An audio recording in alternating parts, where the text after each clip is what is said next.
Opa! E não é que os nossos amigos portugueses continuam azarões no design e também no futebol, apesar de terem conquistado recentemente a Europa? Eu não duvido. E tu?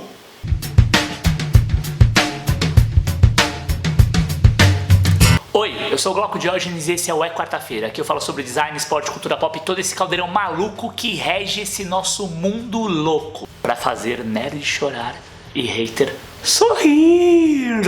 Meus magos e magas, dando sequência aos uniformes, mantos, armaduras, vestimentas, o que você quiser chamar, da Copa do Mundo da Rússia, que está cada vez mais próxima, meus magos e magas. O bicho vai pegar. Será que a Copa volta pro Brasil? Bom, isso é tema para outro vídeo. Cara, e não é que depois de quase 2 anos de ter conquistado seu título mais importante da história, ou seja, a Euro de 2016, Portugal chega na Copa do Mundo de 2018 da Rússia com um status um pouco modificado. Eles chegam realmente como os novos reizinhos da Europa. É uma aposta bastante importante para o que sempre foi um azarão contumaz. E não é que os caras também estão dando um puta gás no que diz respeito ao seu manequim, a sua imagem perante o mundo? Pois é, a Nike lançou recentemente, com o seu principal garoto propaganda, não poderia deixar de ser o gajo Cristiano Ronaldo, uma linha de uniformes, inclusive com o uniforme de treino ganhando grande destaque, que abalou as estruturas. Os caras não estão pra brincadeira não. De novo tem essa busca, né, essa grande luta que está acontecendo entre os principais desenvolvedores, produtores de materiais esportivos do mundo, que é essa apropriação desse heritage, dessa herança, de buscar uma linha de design um pouco mais clássico, mais clean, sem deixar de dar alguns toques de contemporaneidade. Nossa senhora, que palavrinha, de contemporaneidade. Nesse caso aqui, faz uma alusão ainda às seleções portuguesas mais antigas, que tinham o Eusébio como um dos principais ídolos, e traz alguns elementos de dourado exatamente para fazer a alusão e marcar posição dessa última conquista importante, que foi, sem dúvida alguma, o título da Euro de 2016. O Pete Robbins, esse caboclo que está aparecendo aqui, diretor sênior de Design and Apparel da Nike, diz que a coleção toda é baseada nessa conquista, que é um marco, e que tem um viés conceitual que eles chamaram de realeza pós-moderna. Vai vendo, opa! E aí, de novo, aquele papo que Portugal, uma seleção importante, tem vários personagens icônicos na sua história que ajudaram nessa construção até os dias atuais, mas sem dúvida nenhuma, se tem um jogador, um personagem... Eita, filha da puta!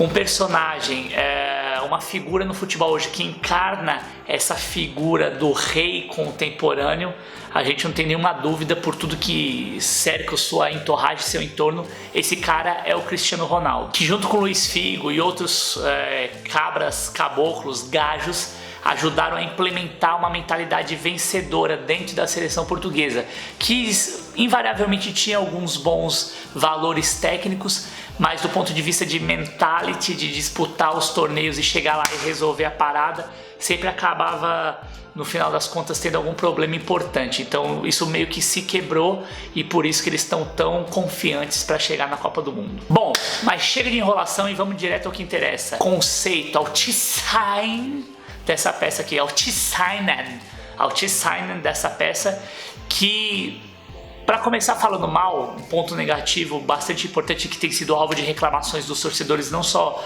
os brasileiros, mas no mundo inteiro em geral, é o templateão de Almeida. Esse formato de modelagem que é meio default, meio padrão para todo mundo. Pode ver que a camisa do Brasil e a camisa portuguesa tem muito pouca diferença uma da outra. E isso daí é alvo de reclamação, porque na visão dos torcedores e na minha também, acaba perdendo um pouco da identidade, do peso que a camisa de futebol, né, o uniforme de futebol sempre teve no imaginário romântico do torcedor um pouco mais raiz. Mas essa é uma realidade que eu acho que vai ser meio que difícil de ser mudada para os próximos anos, e tem uma explicação até coerente e técnica, tecnológica e de sustentabilidade, que é o tipo de que é o tipo de modelagem de costura e colagem que essas camisas usam. Como eu já falei aqui várias vezes em outros vídeos, essas camisas são produzidas com material reciclado, garrafas PET, sim, aquela garrafona lá de 2 litrão que você usa para tomar no seu almoço de domingo com a família com la mama. Aquela garrafona que você usa para tomar aquele refrigerante de 2 litros, essas camisas são feitas com esse tipo de material e elas são coladas, muito mais do que costura. Você tem menos matéria-prima, você tem reaproveitamento de material e você tem menos impacto na hora de produzir esse tipo de produto. Aliás, eu vou fazer um vídeo especial só sobre sustentabilidade, o design focado em sustentabilidade, mas isso num outro momento. Essa nova modelagem impede, entre outras coisas, que a gente tenha alguns tipos de tecidos que você teria normalmente nas camisas mais tradicionais, que eram uma mistura de tecidos variados para as golas, para os punhos das mangas, etc. e tal. E até por uma questão de performance e conceitualmente, esses uniformes vão estar cada vez mais colados, né, ajustados ao corpo dos jogadores como uma segunda pele para melhorar questões de performance, até sustentar a musculatura por conta do tipo de tecnologia que eu já expliquei aqui em outras ocasiões também, de você ter alguns elementos plásticos integrados à camisa que dão essa sustentação de modelagem e também evitam os agarrões, dão uma dificuldade mais, então você tem um ganho técnico, um ganho de performance e um ganho tecnológico e sustentável. Então a tendência é que as camisas sejam cada vez mais sintetizadas, muito mais próximas de uma t-shirt, uma camiseta normal, como a gente está acostumado, do que a clássica camisa que você tinha nos anos 70, 80, 60, 50, enfim, que era aquele material mais pesado. Um negócio bem bacana que eles estão utilizando e que eu achei interessante é uma tecnologia nova para desenvolvimento dos símbolos, né, dos brasões, que eles estão aplicando maior porque eles conseguem maior resolução. Então às vezes eles estavam diminuindo, antes era bordado, mas para a camisa de jogo especificamente ela é feita por termofusão e eles criaram uma tecnologia que é 35% mais leve do que o tamanho do que o anterior, que chama Crest Flight, ou o brasão com peso de uma pena. Literalmente é como se ele pesasse uma pena. A camisa fica ainda mais leve e não irrita, né, o mamilan do jogador nesse atrito do movimento e tal. Então é meio que é como se fosse uma pequena camada quase que imperceptível em cima da camisa, né? Dá mais leveza, melhora a performance porque ela tem micro perfurações que ajudam também na evaporação do suor, além das costuras laterais e das perfurações laterais. Não irrita o jogador, né? Porque o bordado invariavelmente na parte interna, quem tem camisa de futebol sabe, quando os brasões eram bordados ficava raspando, às vezes até machucava o mamilo, dependendo do jogo, do quanto que você correu, do quanto que você se mexeu, a camisa balançando, atritando, machucava. Então isso também é um ganho do design que melhora não só questões de performance, mas também de conforto. Ainda na parte frontal, no que diz respeito aos números, é um regramento de obrigatoriedade que a FIFA impõe para a Copa do Mundo, e os números na parte frontal geralmente ficavam centralizados. Uma solução interessante que eu achei que modernizou bastante o uniforme além do tamanho do número estar um pouco menor do que ele sempre vinha sendo utilizado nos últimos anos ou nas últimas Copas, ele está posicionado de maneira assimétrica do lado direito do peito, embaixo do brasão do fornecedor de materiais esportivos. Então você bloca uma quantidade de informações ali que tem que constar, mas posiciona sempre no lugar, mantém o peito mais livre e dá destaque, ganhando amplitude, né, um formato maior para o brasão da seleção em questão. Isso também acontece porque geralmente as seleções que ganham as Copas do Mundo, elas têm a aplicação desses pads, né, que são fixados geralmente também no centro do peito. Então você consegue organizar horizontalmente dentro de um eixo as informações que precisam constar. Então geralmente o brasão da seleção fica aplicado no lado esquerdo do peito, em cima do coração, né, do que seria o posicionamento do coração. A parte central você tem geralmente os selos de quando ele ganha, é campeão do mundo. Então geralmente os uniformes que a seleção ganha algum título importante, seja da Euro, seja da Copa do Mundo, ele passa a usar esse selo, ostentar esse selo das competições, tanto da UEFA quanto da FIFA, e ela geralmente fica aqui centralizada, e do lado direito é onde geralmente o fornecedor de materiais esportivos coloca suas informações. Então você consegue fazer esse bloco, né? Eu fiz uma arte aqui para ilustrar, fazer esse bloco de informações que são importantes e que tem que estar mais organizadas, e você consegue também manter a camisa mais clean, um pouco mais clássica. No que diz respeito à imagem conceitual, a imagem de divulgação, é uma estratégia que não só a Nike, como a Adidas e a própria Puma tem feito, que é de você fazer a aproximação com outras tribos. Uma galera um pouco mais jovem que não necessariamente tem tanta relação com o futebol, mas aí você faz esse mashup de buscar dentro da cultura do street art, da cultura do hip hop, da cultura de rua, importar personagens importantes desses cenários para você validar essa ação e criar uma conexão com o futebol. Quem transita muito bem nesse universo dentro da Nike, sem dúvida alguma, é o Neymar e o Cristiano Ronaldo, que são as principais estrelas. Tem algumas outras estrelas que estão começando a ganhar destaque, mas esses dois realmente ainda são uma referência icônica no que diz respeito à moda, a comportamento, a lifestyle. Então, por isso que sempre que você percebe essas imagens de divulgação são muito próximas, né? De novo, além do uniforme, Portugal e o Brasil, essa cultura tá globalizada, então eles se apropriam desses outros players para criar essa nova maneira de vender o produto, de abordar outras tribos que teoricamente não teriam relação com o futebol e dar uma cara mais moderna para a modalidade, oferecer a modalidade para gente que até então não tinha tanto interesse em poder se aproximar dela. Bom, todo mundo sabe que Portugal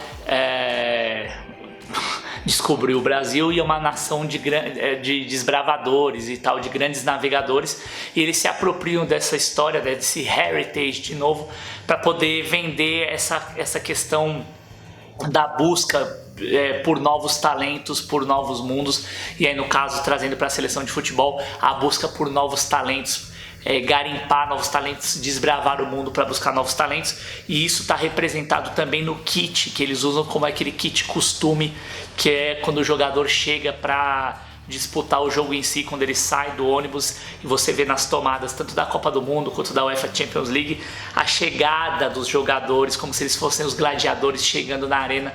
Então tem toda essa reconstrução conceitual, e os kits de viagem cada vez acabam sendo mais atrativos, principalmente para um público-alvo mais segmentado, que tem mais poder aquisitivo e não necessariamente está querendo utilizar a camisa específica de jogo. Então há um grande investimento também em design, em desenvolvimento, tanto do que diz respeito às matérias-primas, quanto no que diz respeito também a melhorar a qualidade dos agasalhos, porque tem muita gente que tem grana, quer ter alguma coisa de Portugal, mas não necessariamente a camisa, ele tem um perfil um pouco mais discreto, mas ele quer ir para o clube dele ou num almoço de família de domingo, descansando, usar alguma coisa da seleção. Então os kits acabam tendo essa função complementar. No caso da parte traseira, sem grandes novidades, né? Você tem um símbolozinho que já é padrão, que a Nike tem utilizado e é parte complementar do que seria o brasão da seleção portuguesa, e a parte de tipografia, uma tipografia meio que template, rendendo homenagem à seleção sede, que é a Rússia, e que teve grande influência no desenvolvimento do design visual através do movimento de construtivismo e vanguarda russa. Então o desenho tipográfico, no caso de Portugal, faz alusão direta ao que seria uma fonte daquele período, mas com uma estilização mais contemporânea e um traço um pouco mais orgânico, muito semelhante ao que a Adidas acabou adotando. No caso, a Adidas acabou fazendo uma fonte só para todo mundo, a Nike ainda está modulando fontes diferentes para algumas seleções, como é o caso do Brasil, como é o caso da Inglaterra, que eu vou falar aqui também. No caso da camisa branca, que foi um golaço, né? Essa camisa branca clássica, eles pegam os pontos centrais de uma bússola e estilizam como se fossem as marcações das navegações antigas, da carta de navegação antiga, em cima do que seria a estilização também do desenho de uma rosa dos ventos. E aí realmente o conceito, né, desse heritage, dessa herança das grandes navegações e a busca por novos talentos fica ainda mais fortalecido, inclusive nos modelos e nos jogadores que estão chegando agora na seleção. O legal desse verde é que é um verde que pertence realmente à bandeira de Portugal, mas ele é um verde cinético, que ele funciona, mas ele oferece uma reação à luz e também ao movimento, né? Dependendo do flash, do ângulo, da iluminação que você está no dia, ele gera alguns efeitos diferentes. A padronagem é bastante chique, marca o período, cria uma identidade forte e ao mesmo tempo mantém uma característica clean, ou seja, um golaço, a camisa bastante interessante. Mande para nós, Nike, mande para nós. E como os caras não estão economizando, estão com a bola cheia, são a última grande seleção que ganhou um título importante, tirando a seleção alemã que ganhou a Copa do Mundo aqui no Brasil, eles estão se achando e lançaram um terceiro uniforme que é essa camisa de pré-match, são as camisas de aquecimento. Elas não são parte do agasalho que eu citei no início, mas aquela camisa de pré-aquecimento e tal, e aí no caso eles estouram uma cruzona mesmo, que está presente no brasão de armas da bandeira de Portugal, né, do Coat of Arms, mas eles pegam e fazem a camisa é preta, bem mais chique também, mas eles fazem uma brincadeira de jogar todas as cores nessa cruz que teria sido estilizada, né? Uma cruz que tem um desenho um pouco mais solto, mais livre, mais handmade, e aí eles jogam as cores. Eu particularmente não gosto muito, acho que é demais, um símbolo muito grande, mas que fica meio amainado por conta da gradação e do fato da camisa ser preta. Tem quem goste, é uma outra alternativa de venda, ainda mais em época de Copa do Mundo, então tem para todos os gostos. Para o cara mais clássico, compra a camisa número 1. Pro cara que gosta de uma inovação e tal, não quer tanto ficar com a camisa marcada com a camisa de time, ele tem a opção de comprar a número 2 ou até só o agasalho para fazer uma onda, o agasalho de chegada. E para quem já gosta de estampar e botar na cara de todo mundo que é nacionalista mesmo, você tem a opção de treino. E aí, curtiram o vídeo de hoje? Então você já sabe o que fazer. Não esquece de dar seu joinha. Por favor, já mete o pé no like, compartilha com seus amigos. Tô retomando o gás nos vídeos. Manda sugestão de vídeos que você quer assistir aqui, porque você já sabe, é quarta-feira, design, esporte e futebol de um jeito que ninguém soube contar pra tu até hoje. Tchau!